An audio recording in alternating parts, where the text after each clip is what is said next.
it was like going to a ghost town. Apparently these people in this lab, on their calendars, a lot of them said 3 o'clock meeting. They didn't know anything. They were just called in at 3 o'clock and they were told they were done. They were out. And I heard one story about a man who had worked there for 25 years. He was a research scientist there, and he said, could he just go back and put his notes together so that the project wouldn't fall apart? And they said no. But it was so eerie for us, just these young kids out of college, to go through this ghost town of a lab. And it really made us think, is this what happens if you've committed 25 years of your life to a company and then they just throw you out? So I went back to Boston, and my parents never missed an opportunity. They told me that I needed to go to the vice president of my division and tell him that I wanted a job in a plant that was nearby. It would be a promotion, but they were short people, but they couldn't hire anyone because they just laid everyone off. And I did everything my parents told me to. So I go in early the next morning, and I go to this vice president,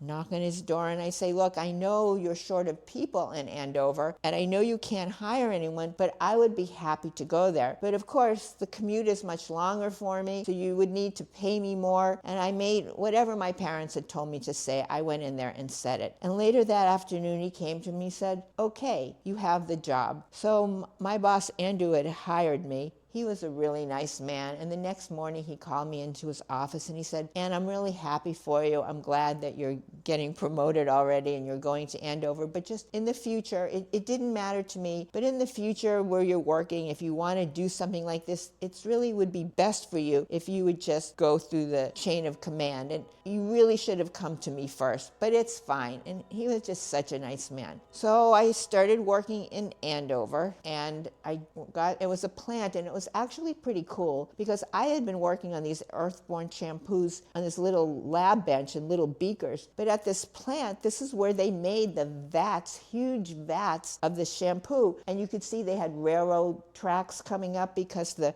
railroad cars would come and deliver these huge quantities of whatever the ingredients were. I was in a lab still, but still you had to walk through this huge plant and you'd see, like, I had been working on